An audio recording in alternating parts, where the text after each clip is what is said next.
when I was born, the whole world thought I was a boy, and so did I for about 17 years. If you clasp your hands together like this, and then take a moment to clasp them the other way, like that feels really wrong. But you might be looking around at everyone else, seeing their hands clasped together and thinking like, oh, that looks, everyone's doing it exactly the same as I am. This must be how it is for everyone. And then one day you might clasp them the way you naturally would, and it feels so much more comfortable, it feels so much more like normal. My name's Jen, my pronouns are she and her. I identify as a trans woman. Didn't come out until my second year of university, but there are so many moments looking back where I could have identified it earlier if I had had the language or had the understanding. I tried really hard to make the best of what I had. I did a lot of weightlifting, I played a lot of sport. I just could not get happy with my body no matter what I did. As a female, I had a relatively large chest, like I had really big boobs. It just felt really wrong, like it never felt like it was me. I came out quite late. I was about 27. I wanted to come out a lot earlier, but I got really sick with cancer at 23. I'm an only child, so I didn't want to put mum through both. And also, I didn't really actually want to put my body through both either. As soon as the testosterone started hitting, and as soon as I started to feel that I looked more male, things just started to make sense.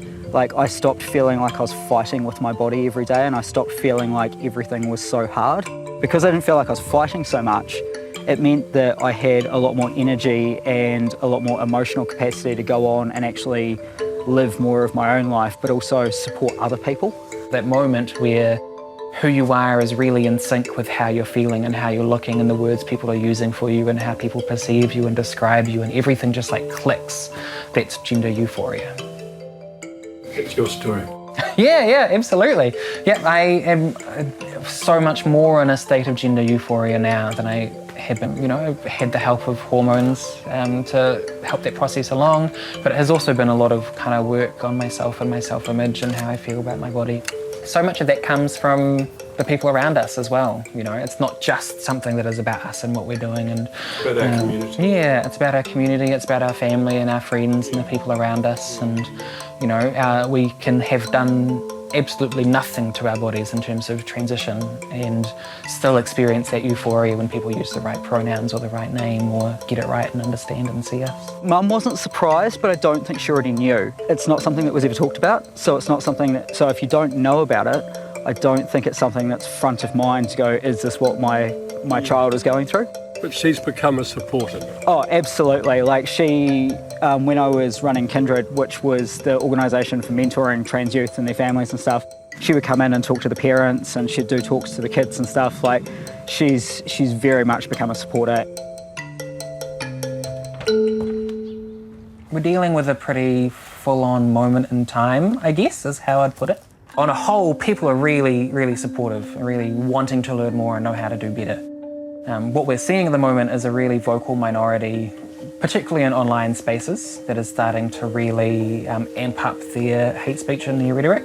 There's a lot of online abuse. There's been a lot of recent death threats to anyone who is openly contactable and openly trans. Some of us got the light end of the stick, other people got direct death threats and extermination season, and yeah, there were some pretty horrific things. That feels definitely like it's increasing, so much so that anyone who's been sort of open within that space has been recommended to put cameras in their houses and stuff. There's a lot of overlap between what's happening in online spaces around anti-trans rhetoric and what we saw, particularly in the immediate aftermath of lockdowns with the anti-vaccine and anti-mandate crowd.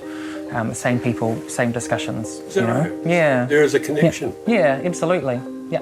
So we can see that from the groups that these people are organising and talking in. There are organisations like the Disinformation Project who keep a close eye on this. We can see that it's coming directly from the States because they're parroting a lot of what's being said over there, particularly around gender diversity and drag queens and the threat that they might pose to children and this concept that we're groomers. A lot of what they're saying about trans people now are exactly the same messages that came about gay people, 30, 40 years ago. But it really does feel like we are a scapegoat. There's this idea that some people might use say, a trans person's access to a bathroom to pretend to be trans and use that to assault someone, but we know from organisations like Women's Refuge and Rape Crisis and things like that that it just doesn't happen. Shared changing areas are still really intimidating for me, like going into, say, a swimming area changing room or a big gym changing room is still really intimidating even for me. Genuinely, we just want to go in, do what we need to do and get out. We know from the stats that trans people are much more likely to be the victims of violence than the perpetrators, right? That's something that's really significant. I think vulnerable is a good way to describe it. It's a community that's pretty overrepresented, sadly, in stats around self-harm and suicide, substance abuse, homelessness, things like that. But we know that that isn't inherent to the community, right? It's something that comes as a result of having to exist in a world that really doesn't see you for who you are and doesn't listen when you share about who you are as well. I'm tired. I'm tired and I'm scared. And if I've been doing this 12 years as someone who's exceptionally strong in who they are and I'm tired and scared, I can only imagine what it's like for those who are just starting out. We genuinely just want to live our lives.